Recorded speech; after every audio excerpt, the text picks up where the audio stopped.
Well, hello there, happy innovators. Here we go. Got some talking to do today.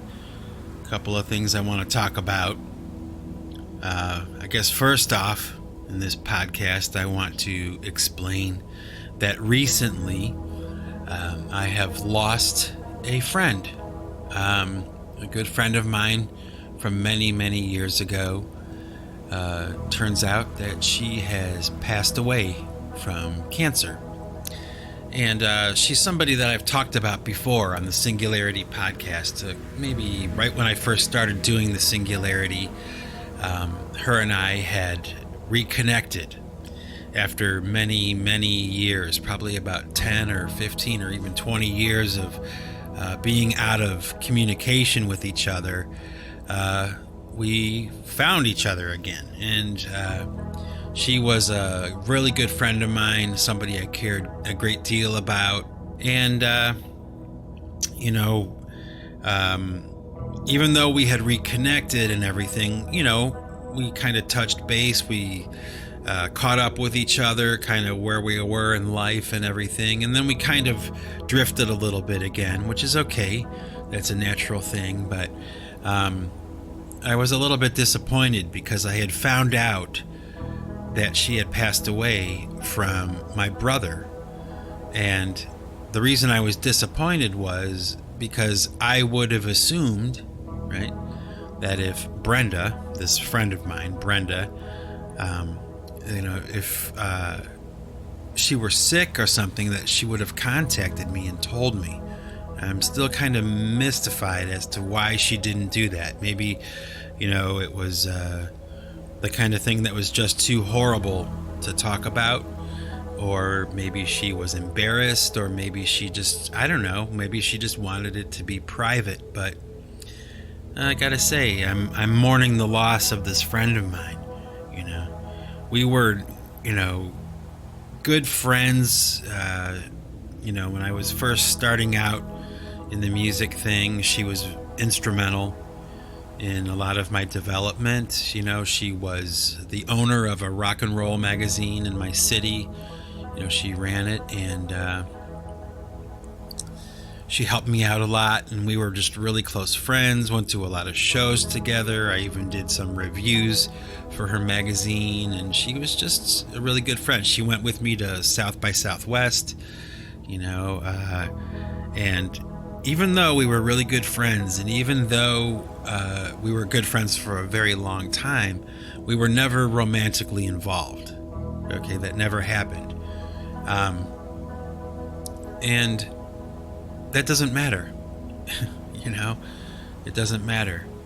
I feel really bad. I feel really bad. I gotta say, I'm grieving the loss of this friend, and I think because of this information that I got, that she had passed away, and I'm kind of, processing it and everything, I kind of slipped into a little bit of like a slump, like a creative slump.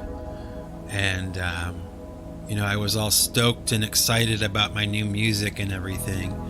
And then, I got some news like this, that Brenda had died, kind of slipped away, without any goodbye or without any warning or a chance to talk to her, maybe a chance to see her in person one last time. I wasn't afforded that. And, it just kind of sent me into this little bit of a spiral. Not enough to stop me in my tracks and, but enough to affect me, and enough for me to be in this state that I've been in for, probably about 2 weeks or 3 weeks now, since I found out that, it's sad when people die, It's sad when people die. Yeah, that's, common sense, but, it's the truth. It's the truth. It's just sad when people die. And especially when you don't really have a chance to say goodbye. Now, I can say this, that the last time I spoke to her, which was via like Facebook or some other social media thing, like Twitter or something, I forget. I think it was Facebook. The conversation was weird. And she was kind of coming at me like a remember when and what could have been. She was single, and I think she was a bit lonely. Like the last time I talked to her, when I reconnected with her, I got the impression that she was lonely. And of course, I'm in a situation where I'm married, happily married, and I could tell that she kind of, well, she actually said it really. She kind of told me, that she wished that our relationship had gone a different way. Like now, in hindsight, she wished that, the situation between her and I would have become romantic, and that, we would have, gotten married or something, and that didn't happen, so the last conversation we had was along those lines, and I thought that was kind of a little bit strange that she was kind of, rehashing this sentiment that she was kind of coming at me with, like when we first reconnected. We first started to get into conversations again and reminisce about the time that we spent together and all the different things we did. She was kind of like, oh yeah, it could have been so different. I wish that it were, and blah, blah, blah. But it was too late. It's many years later. I'm married, and, it's sad, but, that's the way the cookie crumbles, And so, like I said, the last conversation we had was, once again, along those lines. And I thought that was a little strange. I thought, okay, it sounds kind of like a goodbye. This sounds like kind of like a goodbye. And so maybe she knew, when I talked to her last, that she was sick and that, she was in serious trouble with her health. So, hats off to Brenda. Somebody that I loved, a good friend, funny, really funny, and quirky and eccentric in a lot of ways, very normal in a lot of ways, very cute, very pretty, a little bit of a numbskull sometimes, but that's why I loved her. She wasn't perfect, she was flawed, and she had her idiosyncrasies just like me, and we were both able to kind of see past that and forge a strong enough friendship where even though we hadn't spoken for 20 years, we were able to reconnect and pick up right where we left off, no problem. And so I'm mourning the loss of my friend, and I suppose I will be kind of simmering in this emotion for a little while, because it's not like when my grandpa died, or it's not like when somebody I knew vaguely or something died. It's different when it's somebody that intimately. And when I say intimately, I don't mean sexually. I mean, I knew her true thoughts and the things that were deep inside of her, and vice versa. We had an exchange like that. Our relationship had evolved to that. So, and yes, she was somebody that I loved, and I guess it can be said here that when I love someone, when I love someone and I commit to that, emotionally, when I commit to someone emotionally, it's forever. It doesn't matter what they say or do, doesn't matter where they go or what they think or whatever. That love is unconditional, and this friend of mine, this sweet, gentle lady, funny, goofy lady, good friend, a lot of great memories. This person, well, she kind of slipped away. She slipped away. Now she's a memory, and I'm contending with that as I speak, So, I guess on a more happier note, now that I've paid tribute to this friend of mine, I guess I can say this too. I'll dedicate this podcast today to Brenda. my dear, dear friend that is now gone. So, close the book, right? Move on. I gotta tell you, crazy, crazy times. I think, with the past few podcasts that I've done, the situation in America right now just keeps getting weirder and weirder and weirder with every month that passes. I mean, I'm normally not a very political person. I don't really care about politics really at all. I mean, I suppose I care about politics to like a level of like a sport, a spectator, because I don't participate in politics. I don't really care. But the situation is so strange and so dire right now in America that I can't ignore it. I have to pay attention. Things are that weird, and I gotta tell you, I have opinions. I see what's happening. Even though I'm a centrist, even though I stay out of the political realm, I see and hear things that I have to react to. And as usual, my reaction is, probably not like anyone else's, I guess I can start by saying this, okay?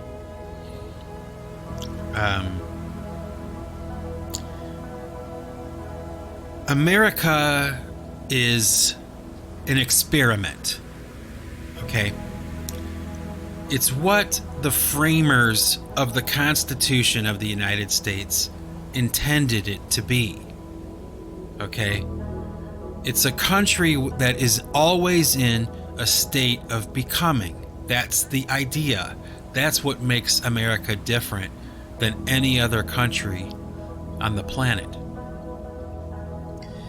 So the idea, okay, at least according to my understanding of American history and, what we're supposed to be doing here, is that when there is an issue that arises, okay, and it could be any issue in America, the republic, the democracy of America, okay, the idea is that because America is in a constant state of becoming, your issue, your disagreement that you feel needs to change, your policy that you want to see enacted, the social change you want, okay, it will happen, okay, and it can happen in America, but it's not going to happen quickly, and it's not going to happen easily. It's going to require a struggle, and not just from one generation, but from multiple generations, okay? But the good news is that in the end, it can change, okay? And it will change, and it has changed. You can't deny it. Now, right now in America, civil rights and Black Lives Matter and all those things are a really hot issue right now, okay? And I've already talked about this stuff before, but I'll encapsulate it for you as much as I can, condense it down to the basics so that we can get past this. But I do believe from my personal experiences that systematic racism does exist. I believe that, okay?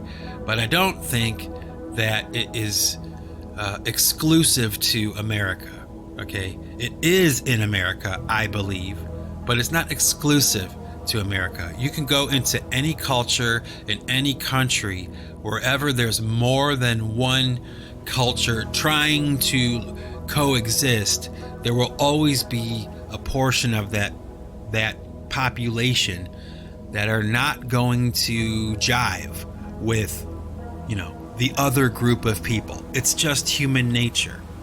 I believe that. Can it change? Yes. Has it changed? Yes. With the story of the black man, the black community in America, you have to go back to slavery, the time of slavery. And they're probably really the best example of how the framers have intended change to come, okay? Because it started a long time ago,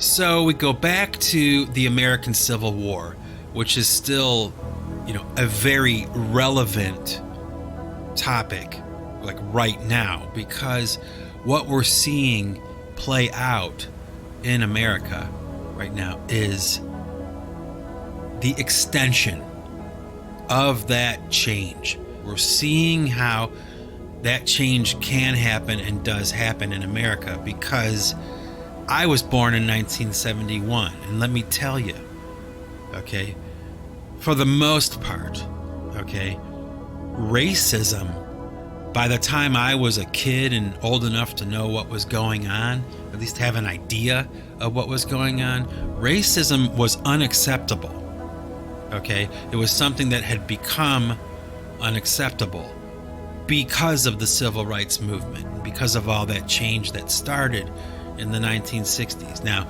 that's not to say that, this whiff of racism didn't exist anymore. I believe it does.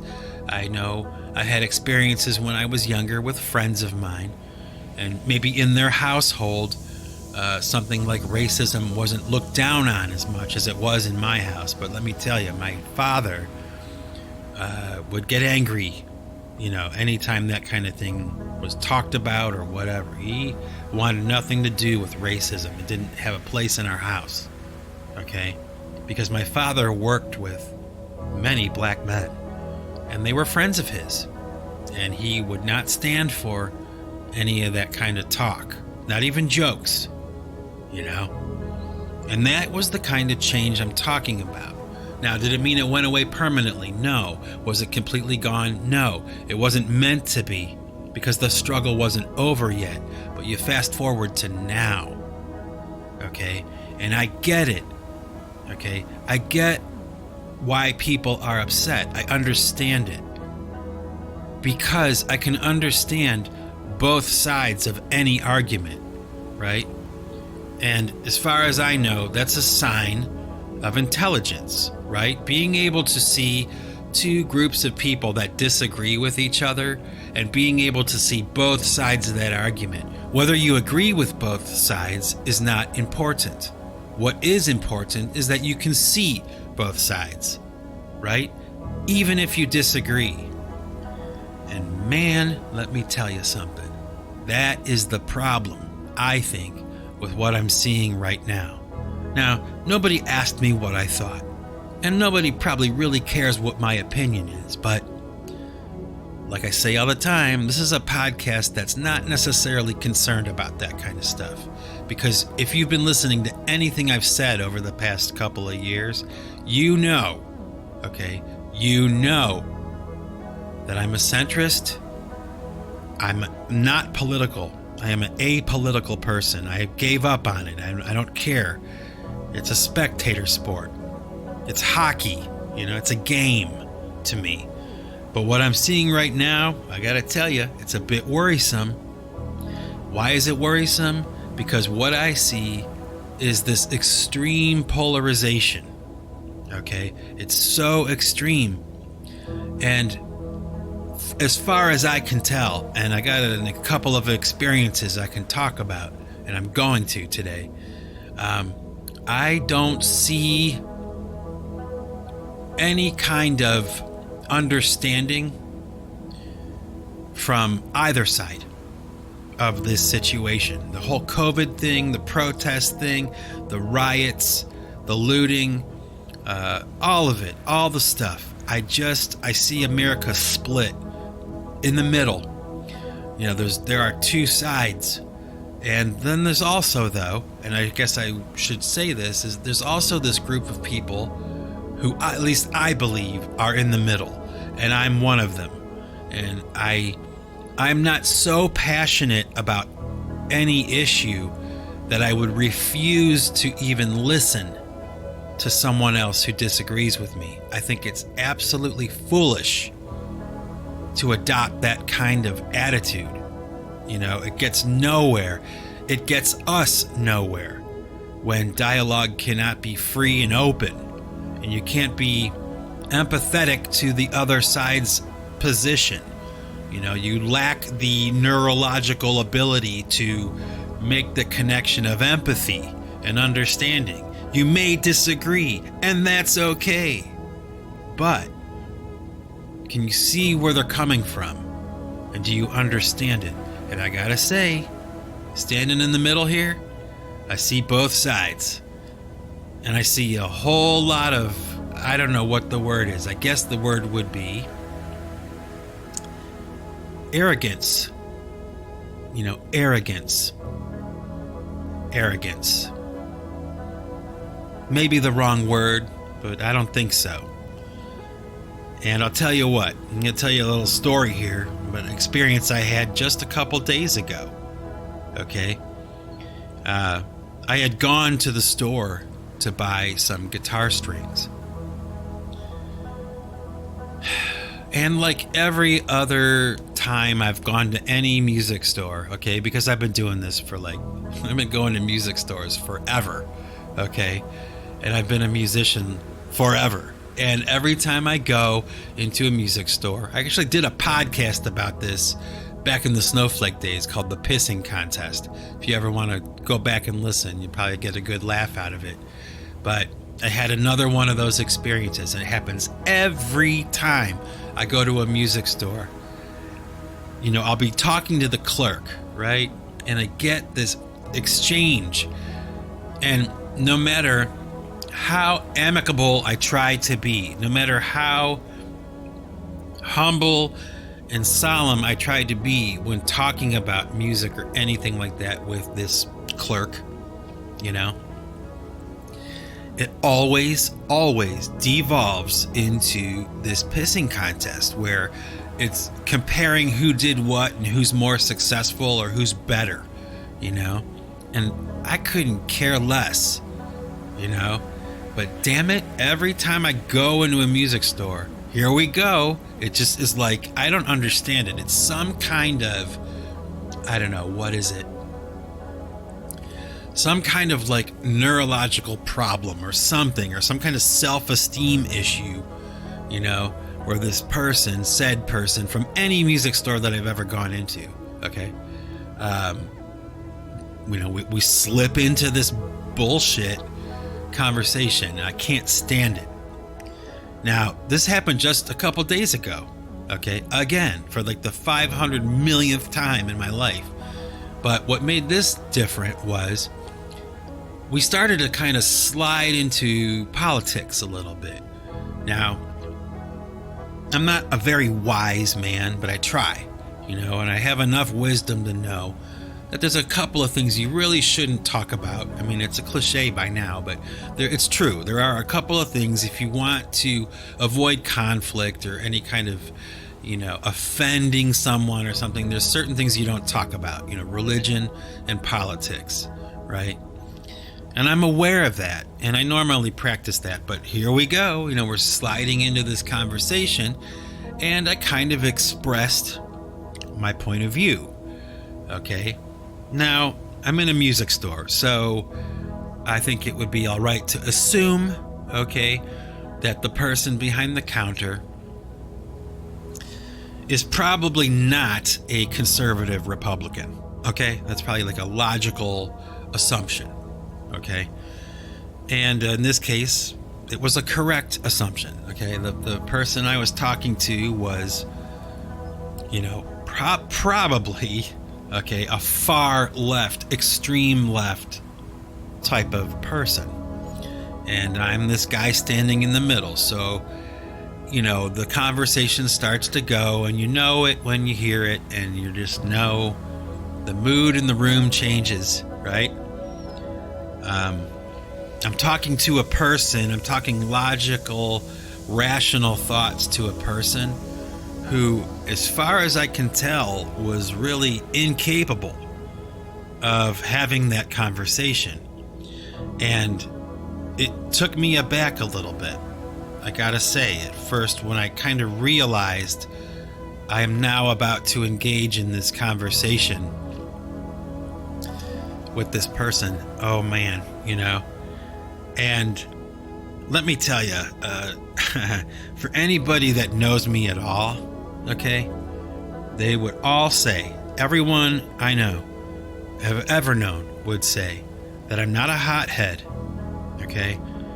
I'm not the kind of person who gets angry very easily, okay? I might get pissed off or something, but I won't say anything, I won't do anything, I won't act out, But there's one thing that I cannot stand. It's the one thing that can instantaneously send me to that place where I'm fighting mad, okay? Like I'm angry enough to actually physically fight, okay?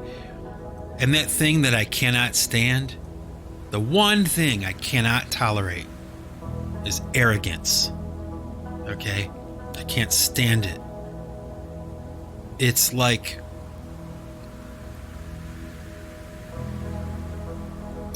lighting the fuse on dynamite.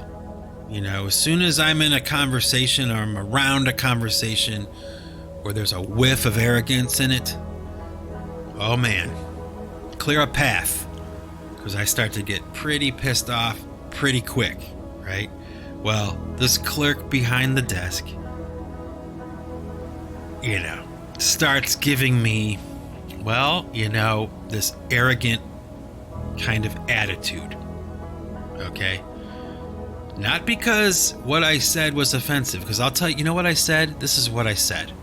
You ready? I said, I hate how the media is just doing everything they can to tear down Donald Trump. They did the same thing to Obama, and it drove me crazy. Like I want nothing to do with it. And she says to me, this clerk behind the desk says to me, well, Michael, I don't remember any time when people were talking like that about Obama.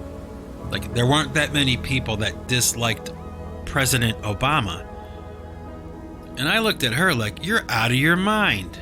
Like, I don't know what world you're living in, but I remember when President Obama was elected, and there were a lot of people who were really upset about that. And I knew why. I got it. I didn't agree with it, and I thought, just leave the guy alone and let him do the damn job.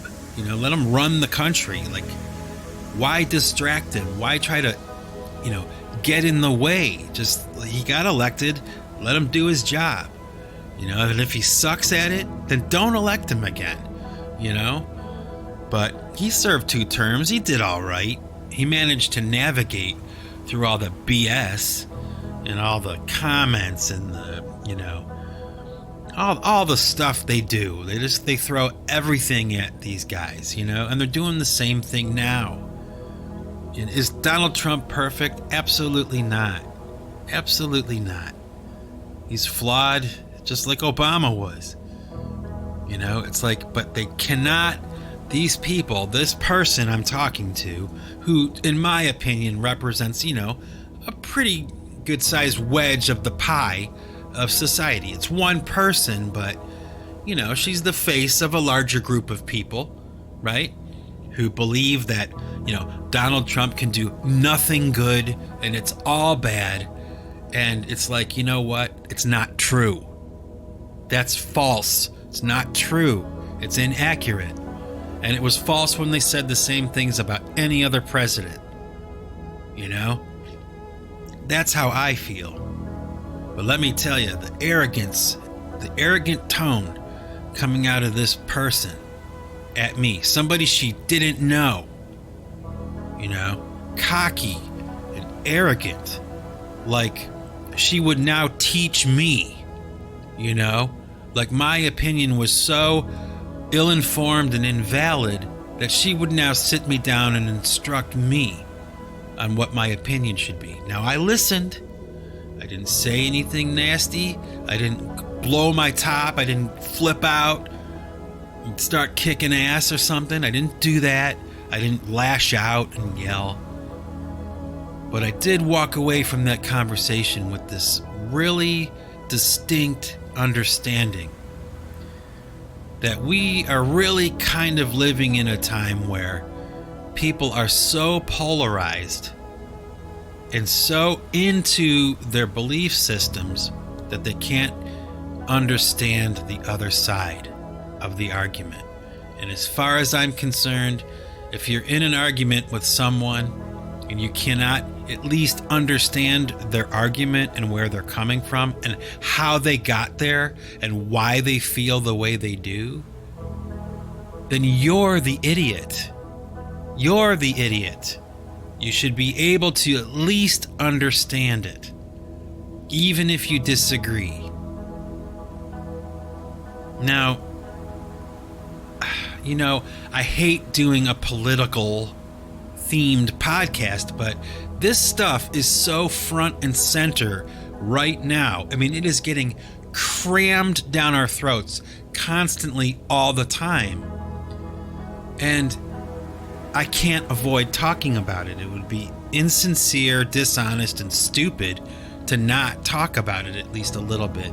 And in this case, I'm talking a lot about it today because I'm having these experiences that I can't avoid. I can't pretend didn't happen. I'm seeing things happen that I can't just pretend are not happening. I can't do it. I have to be honest about it and say what I think. And let me tell you, a perfect example of this is this whole idea, okay, of tearing down the statues in the South, like in America, below the Mason-Dixon line. These statues of Civil War heroes from the South that now, in the wake of all this protesting and the death of this black man who was murdered by the police again, another story of it, it just went bullshit.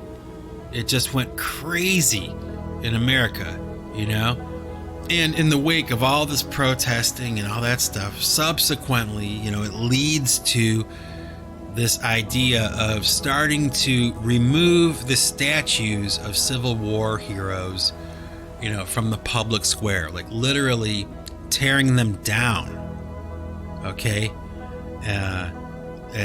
Tearing down the symbol, okay? Because I can understand that. It's a symbol to a lot of people of some pretty negative stuff, okay? I get that.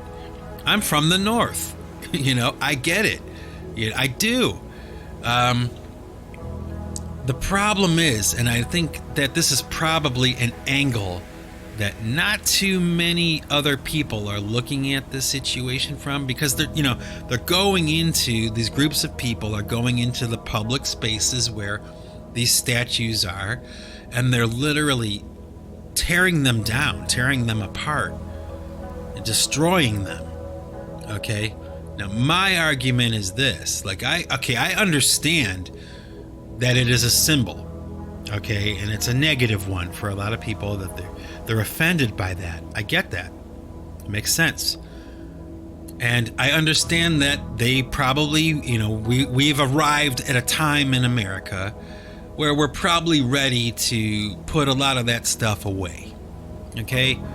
We're all kind of, at least for the most part, can understand that maybe it's not something that should be in the public space anymore like that. Okay, I understand that. I don't think it matters that much, but I get why other people would feel that way. So, my point is this. You shouldn't destroy the statues, okay? Why not? Well, I'll tell you why. Because they're sculptures. They're art, okay? And they have meaning. You may not agree with the meaning, okay? It may offend you. Okay, so we'll loosen the statue up from its foundation. We'll pop the bolts out and we'll crack the cement and we'll lift it up and we'll put it in a museum, okay? Because think about it, okay?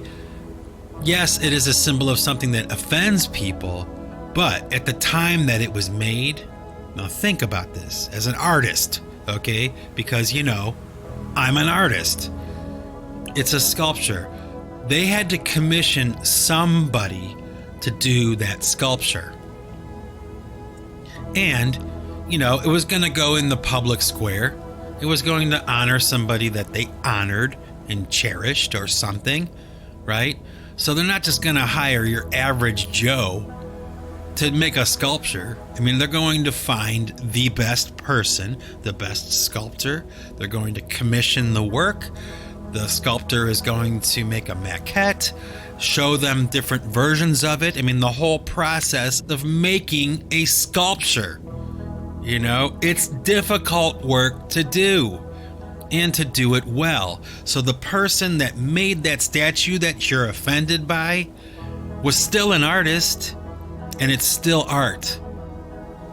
And it has a different meaning now. You don't tear it down. You don't destroy the work.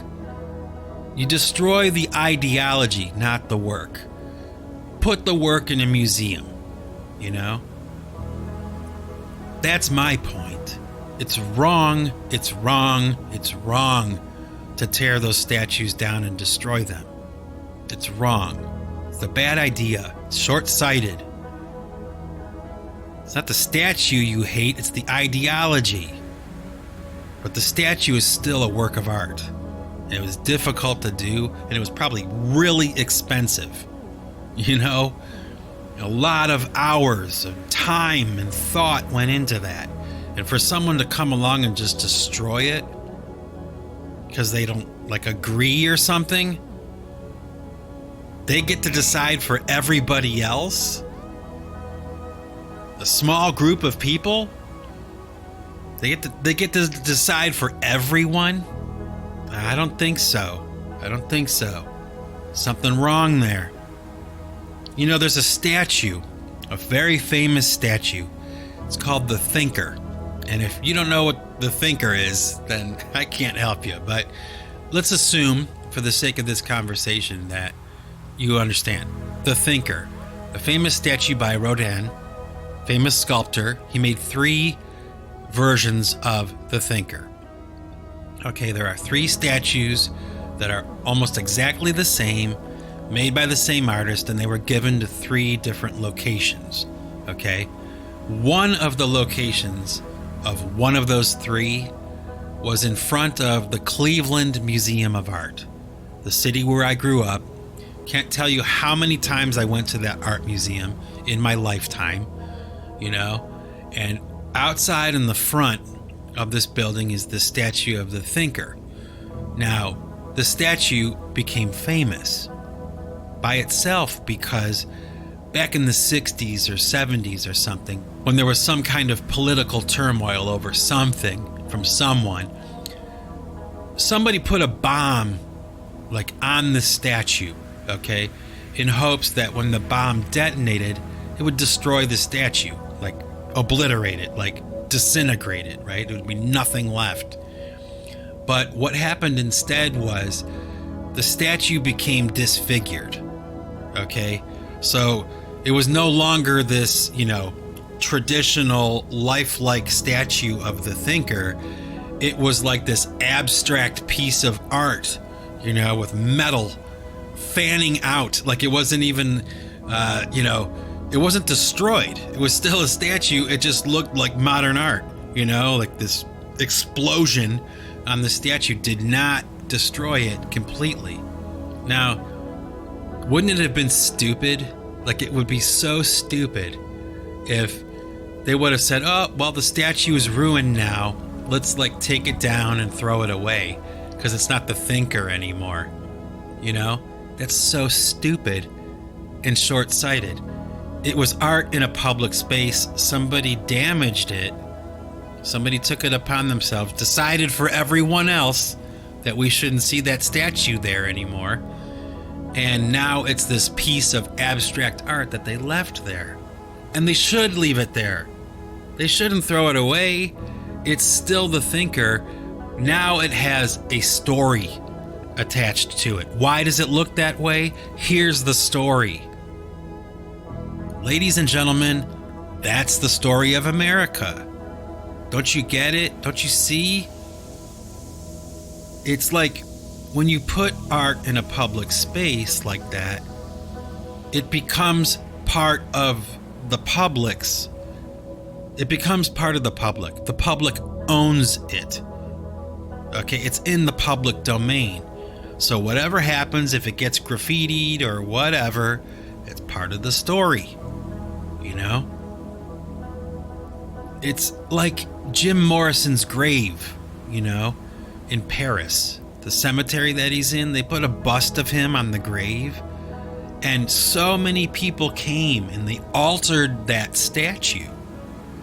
It would be stupid to tear that down because, yes, it's graffitied, it's covered in things. That's the point. People cared enough about Jim Morrison to go to his grave in Paris from all over the world and, you know, write their name on it, you know? And there's like millions of names on it now. It's like, I mean, people taking a piece of it and it becomes part of the public, the public's ownership, you know? Is it wrong to desecrate things like that? I think so, yes. Would I do it? No, I wouldn't do it. Leave it, let it be. But there's other people who think differently. And they're in the public space with me. So they do what they do and I do what I do. I believe what I believe and they believe what they believe. And that's how it should be. You know? I mean, really, when it comes down to brass tacks, really? I don't care what you do. Like in your house or something. Like, I don't care. You know, when we're in the public space, it's different because I'm there too. So you got to kind of, you know, your rights stop where mine start and vice versa. We got to kind of live that way. But, you know, I think that, I don't know, just in my opinion, I think there are more people probably in the middle that just want to survive. You know, they're trying to make it. They're trying to keep the refrigerator full. You know, gas in the car. You know, they're trying to get to work on time and, you know, trying to live and survive and have some fun and love their families and, you know, all those things. We're all the same that way. Maybe not all of us, but most of us, I think, are. And most of us, you know what? We don't want any trouble. We don't want any problems, right? Life is hard enough on both sides of the aisle. Life is hard enough, right? I think it is. Nobody wants trouble. And if you're one of those people who's kind of like looking for trouble, let me tell you something. I've lived enough life to know if you walk around looking for trouble, you'll find it. You'll find it. And I gotta say, you know, as calm and rational as I am, and as peaceable as I am, and understanding as I try to be, you know, the situation talking to this clerk in the store and that arrogance, that wave of arrogance that was being thrown in my face, it was enough to get me fighting mad. And if that can happen, whoa, I had to kind of like check myself. Like, wow, I can't believe how pissed off I'm getting. I should probably leave now. And I did, you know, and I did. But what if I didn't have a cool head? You know, what if I was a complete idiot and I just, you know, refused to have any understanding of this, the other side or the other opinion? Like, come on. It's ridiculous. It's ridiculous. Nothing will change. Nothing will change if you can't at least have an understanding between people. You have an opinion, I have an opinion, and I will hear you. I will hear you. I may not agree, but I will hear you. I will listen, and I will try, because I owe that to you. You know, I've lived enough life to know that I owe that to you. And I don't care who you are. I don't care if you're smart. I don't care if you're stupid. I don't care if you're rich or poor. I don't care if you're black or white. I don't care. I don't care. I will hear you. I will listen. And I will try to understand. And man, I really fear. I fear. That's the word. Fear. I fear we are living in a time where that kind of thinking, empathy, understanding, but disagreement, respectful disagreement is going the way of the dodo bird. I fear that. I hope, in my heart, I hope, okay, that there are more people like me, that we outnumber the right and the left. We're in the middle. We just want to live and survive and make it to the next day, and maybe have some fun, maybe have a laugh or two, I guess that's where I'll leave this podcast for now. I'm sure I could probably talk for another 2 hours about it, but you know what? I don't want to. I don't want to talk about politics. I don't care about it. I don't care what you do. I don't care. I want you to have your autonomy. I want you to have your privacy. I want you to live the life that you want to live. And I want you to want me to live the life I want to live. Is that too much to ask? I don't think so. A little bit of mutual respect can go a very long way. And right now, ladies and gentlemen, my happy innovators, we are living in a time when mutual respect is being thrown out the window, and it's being thrown away and discarded, and it's at our peril that that's happening. Now, nobody said, hey, Mike, what's your opinion, And who gives a shit what I think or what I say? I know. Probably nobody, and that's fine too. That's fine. I can understand that. But you got to agree with me. We live in some pretty strange times, and when everybody is shouting, when tempers boil, common sense evaporates. Think about it.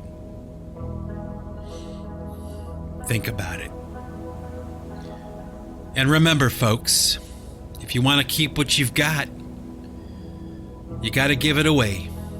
Take it easy. God bless America.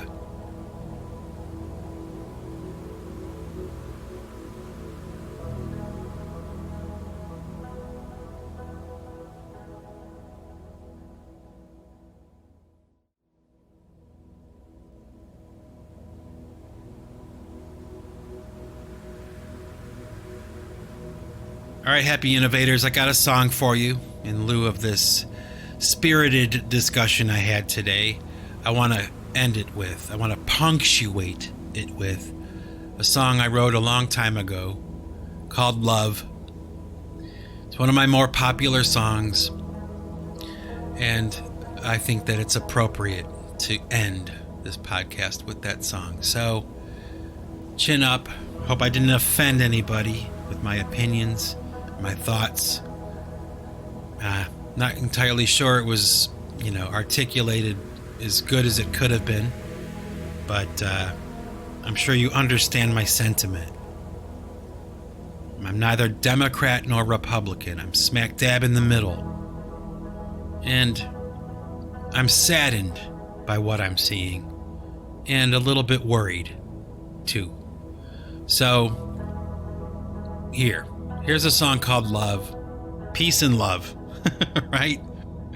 Peace and love, man. Peace and love, my happy innovators. Hang in there. Strange times. Strange times.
love.